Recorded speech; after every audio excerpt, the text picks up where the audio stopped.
Praise the lord. మన ప్రభువును మన రక్షకుడైన యేసుక్రీస్తు వారి శ్రేష్టమైన నామములో మీ అందరికీ మా హృదయపూర్వక వందనములు.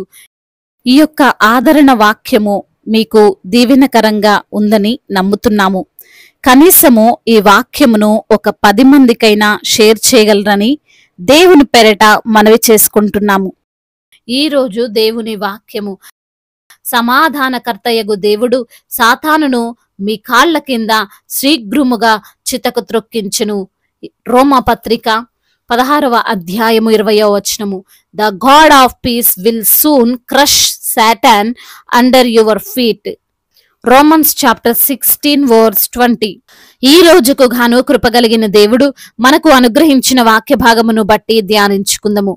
ప్రభునందు ప్రియమైన సహోదరి సహోదరులారా, దేవుడు సమాధానకర్తనియు ఆయన ప్రతి అపవాది క్రియను లయపరచి అందరికీ సమాధానమును దయచేయగల దేవుడు అని వాక్య భాగములో మనం గమనించవచ్చు. ఈ లోకములో సంచరిస్తున్న సాతాను లేదా అపవాది అనేక మందిని ఇబ్బందులకు గురి చేస్తుంటాడు. అయితే సాతాను అనగానే ఏదో ఒక భయంకరమైన రూపంలో ఉండి అందరినీ భయపెడతాడు, కష్టపెడతాడు, మీదపడి చీల్చుతాడు అని మనము ఊహించుకోకూడదు.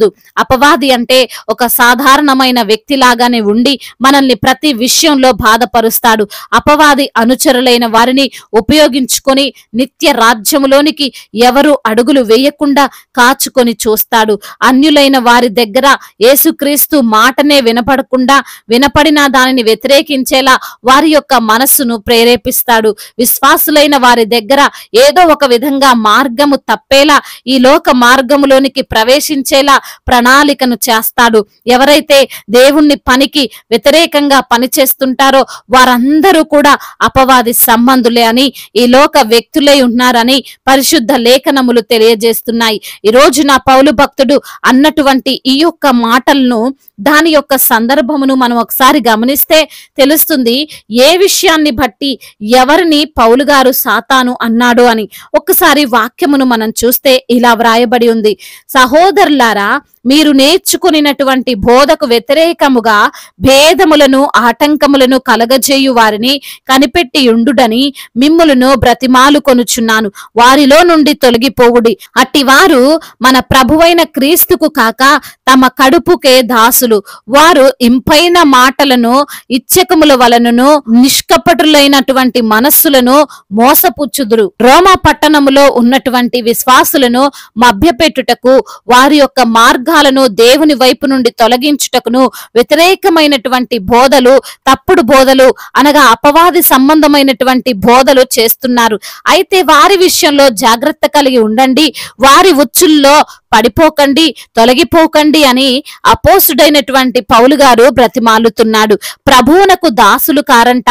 వారు తమ యొక్క కడుపుకే దాసులు. అంటే వారి యొక్క పబ్బం గడుపుకోవడం కోసం వాక్యము విషయంలో అబద్ధ బోధలు చేస్తూ మోసగించేటువంటి మాటలు మాట్లాడతారు.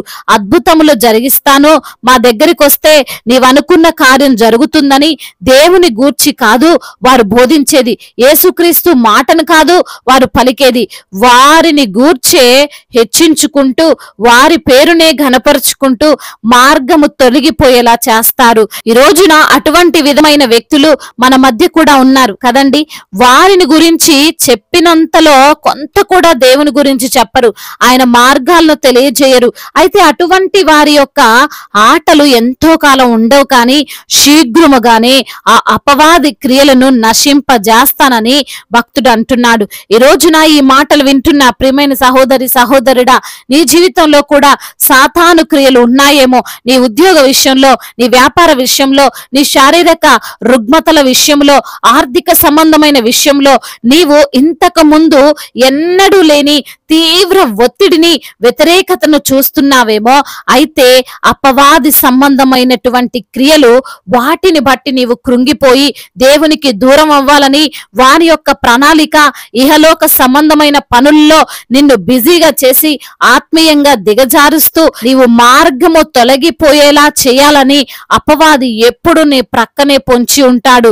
మంచి విశ్వాసముతో తల్లిదండ్రులు ముందుకు వెళ్తుంటే అపవాది వారి యొక్క బిడ్డల ద్వారా వారి విశ్వాసాన్ని చెడగొడతాడు. ఈ లోక సంబంధులుగా వారిని మారుస్తాడు. ఆత్మీయంగా ఎదుగుతున్నప్పుడే మనము ఊహించనిటువంటి కష్టము మనకు ఎదురయ్యేలా చేస్తాడు. పరిచర్య విస్తరిస్తుంటే సంఘములో ఏదో ఒక గలిబిలిని సృష్టించి చెడగొట్టడానికి ప్రయత్నిస్తుంటాడు. వీటిని బట్టి మీరు భయపడకండి. సమాధానకర్త అయినటువంటి మన దేవుడు మన యొక్క గృహాల్లో, మన కుటుంబాల్లో సమాధానమును నింపి అపవాది క్రియలను మన ద్వారానే, మనము చేసే ప్రార్థన ద్వారానే నశింపజేస్తాడు.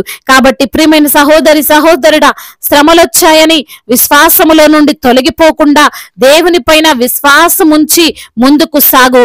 ఆయనే ప్రతి సాతాను క్రియను లయపరుస్తాడు. దేవుడు ఈ మాటలను దీవించి మన హృదయములో ఫలింపచేయునుగాక. వాక్య భాగమును బట్టి ప్రార్థించుకుందాము. ప్రతి ఒక్కరు కూడా ప్రార్థనలో ఏకీభవించగలరు. ప్రార్థన.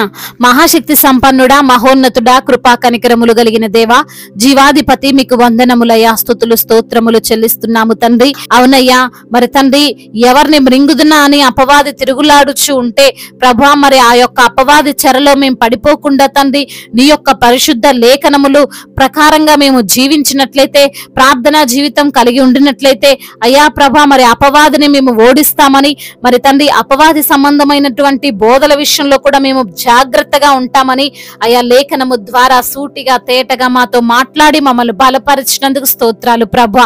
ఎందరైతే బిడ్డలు ఈ రోజున వాక్యమును విని ప్రార్థనలో ఏకీభవిస్తున్నారో ప్రతి బిడ్డను మీరు పేరు పేరున దీవించండి, ఆశీర్వదించండి, బలపరచండి. మీ కృప, మీ యొక్క కనికరము, మీ దయగల హస్తము అయా ప్రతి బిడ్డకు తోడుగా ఉంచండి నా ప్రభ. అనారోగ్యముతో బాధపడుతున్న ప్రతి బిడ్డను మీరు లేవనెత్తండి, సంపూర్ణ ఆరోగ్యాన్ని దయచేయండి, స్వస్థపరచండి. అరికాలు మొదలుకొని నడినెత్తిన వరకు ప్రభ మీ అమూల్యమైనటువంటి రక్తములో అయా బిడ్డలను మీరు ప్రోక్షించండి, సంపూర్ణ ఆరోగ్యమును వారికి అనుగ్రహించండి. ఆర్థిక సమస్యలను కొట్టివేయండి, రుణ భారాలన్నిటి నుంచి కూడా విడుదల దయచేయండి. అప్పు తీసుకునే బిడ్డలుగా కాకుండా అప్పు ఇచ్చే బిడ్డలుగా వారిని ఆశీర్వదించండి. కుటుంబంలో కలహాలు, భార్యాభర్తల మధ్య విభేదాలు, అన్నదమ్ముల మధ్య విభేదాలు, ఆస్తి తగాదాలు, ఒకరంటే ఒకరికి పడని ఆలోచనలు, వ్యతిరేకమైనటువంటి పోరాటములు, వాటన్నిటి నుంచి కూడా తండ్రి బిడ్డలకు విడుదల దయచేయండి. కుటుంబముతో సంతోషంగా సమాధానంగా జీవించినట్లుగా కృప చూపించండి ప్రభా. అదే విధంగా నా తండ్రి చిన్న బిడ్డలందరినీ కాచి కాపాడండి. యవన బిడ్డలకు మీరు తోడుగా ఉండండి అయ్యా. యవన వయసులో మీ కాడిని మోసే కృపను దయచేయండి. మీ యందు భయభక్తులు కలిగినటువంటి జీవితాన్ని వారికి మీరు ప్రసాదించండి. లోకములో ఉన్నటువంటి ఆశలకు మరి తండ్రి బిడ్డలు అట్రాక్ట్ అయిపోకుండా, మరి తండ్రి అపవాది క్రియలకు లోబడకుండా, ముఖ్యంగా చెడు స్నేహాల నుండి బిడ్డలకు విడుదల దయచేయమని బ్రతిమిలాడుకుంటున్నాం. వివాహాల విషయంలో మీ చిత్తం ఏమిటో బిడ్డలకు బయలుపరచండి తండ్రి. మీ చిత్త ప్రకారం వారి వివాహము జరుగునట్లుగా కృప చూపించండి. సాటి అయిన సహకారాన్ని వారికి మీరు అనుగ్రహించమని వేడుకుంటున్నాము తండ్రి. గర్భఫలము లేని బిడ్డల కొరకు ప్రార్థిస్తుండగా వారికి గర్భఫలాన్ని దయచేయండి. గర్భిణీ స్త్రీలను మీరు జ్ఞాపకం చేసుకోండి. తల్లి బిడ్డలకు అయా శక్తిని, బలాన్ని అయా మీరు అనుగ్రహించండి. కావలసిన బ్లడ్ ని వారికి అనుగ్రహించండి. తింటున్న ఆహారంలో బలమును దయచేయమని బ్రతిమిలాడుకుంటున్నాం తండ్రి. అయా ఇప్పుడే పుట్టిన చంటి బిడ్డలను కూడా మీరు జ్ఞాపకం చేసుకోండి అయ్యా. మంచి ఆరోగ్యవంతులుగా తల్లిని బిడ్డను మీరు ఆశీర్వదించండి దేవా. అదే విధంగా చేతి పని చేసుకున్న ప్రతి బిడ్డకు మీరు తోడుగా ఉండండి. వారి యొక్క కష్టార్జితాన్ని మీరు ఆశీర్వదించండి ప్రభా. బిజినెస్ చేస్తున్న వారిని దీవించండి. మా భారతదేశాన్ని దీవించండి అయ్యా. సమాధాన దేశముగా మా భారతదేశాన్ని నిలవబెట్టండి. అధికారులందరికీ మీరు తోడుగా ఉండండి. అదే విధంగా దైవజనులందరినీ మీరు జ్ఞాపకం చేసుకోండి ప్రభా. వారికి మీరు తోడుగా ఉండండి ప్రభా. అయ్యా మీ ఆత్మ చేత వారిని నింపండి, నడిపించండి ప్రభా. ఈ యొక్క వాక్యమును ఉన్నట్లుగా ప్రకటించేటువంటి కృపను ప్రతి ఒక్క దైవ సేవకునికి దయచేయమని బ్రతిమిలాడుకుంటున్నాం. సువార్థికులను బలపరచండి అయా. మిషనరీస్ ని దీవించండి దీవించండి ప్రభా. మీ పని నిమిత్తము వారు ప్రయాసపడుతుండగా ప్రభునందు ప్రయాస వ్యర్థము కానేరదంటున్నావు తండ్రి. మీరే ప్రతి బిడ్డకు సహాయము చేయండి దేవా. ఇతర దేశాల్లో ఉంటున్న ప్రతి బిడ్డకు మీరు తోడై ఉండండి. వారు చేస్తున్న కష్టార్జితాన్ని మీరు దీవించండి ప్రభా. ఎంతో ప్రయాసపడుతున్నారు, ఎంతో భారమును వారు మోస్తున్నారు ప్రభా. అయ్యా, వారి యొక్క భారాలన్నిటినీ నీ పైన వేసి ప్రభా వారు నిశ్చింతగా ఉండడానికి సహాయము చేయమని బ్రతిమిలాడుకుంటూ, మరి తండ్రి ఇంకా దుఃఖముతో వేదనతో అయా విరిగి నలిగిన హృదయముతో ఎందరైతే బిడ్డలు ప్రభా ఈ రోజున ఉన్నారో వారందరినీ తండ్రి మీరు జ్ఞాపకం చేసుకొని ఆ యొక్క వేదనంతటిని కొట్టివేయమని, ఆ దుఃఖముకు ప్రతిగా రెట్టింపు ఘనతను మీరు వారికి దయచేయమని బ్రతిమిలాడుకుంటూ తండ్రి ఇంతవరకు చేసిన ప్రార్థన అంతటిని మీ పాద సన్నిధిన చేర్చుకోమని మానాథుడు సర్వశక్తిమంతుడు సజీవుడు బలవంతుడైన యేసుక్రీస్తు వారి శ్రేష్టమైన నామములో ఈ ప్రార్థనను అడిగి వేడుకొని పొందుకొని ఉన్నాము మా ప్రియ పరలోకపు తండ్రి. ఆమేన్. ఈ రోజు పెళ్లి రోజు మరియు పుట్టినరోజు జరుపుకున్న వారందరినీ దేవుడు దీవించి సకల మేలులతో, సకల ఆశీర్వాదములతో, కృపాక్షేమములతో, శాంతి సమాధానముతో దేవుడు మిమ్మల్ని నింపునుగాక. మీ యొక్క ప్రార్థన అవసరతలను మాకు తెలియజేయగలరు. మీ కొరకు తప్పక ప్రార్థిస్తాము. మొదటిసారిగా మన యొక్క ఆదరణ వాక్యం చూస్తున్నట్లయితే తప్పకుండా సబ్స్క్రైబ్ చేసుకోగలరు. ఈ వాక్యం మీకు ఆశీర్వాదకరంగా ఉండినట్లయితే అనేకులకు కూడా ఈ యొక్క వాక్యాన్ని పంపి మీరు కూడా దేవుని యొక్క రాజ్య సువార్తలో పాలుభాగస్తులు కావాలని దేవుని పేరిట మనవి చేసుకుంటున్నాను. May God bless you all. దేవుడు మిమ్మల్ని దీవించి బహుగా ఆశీర్వదించును గాక.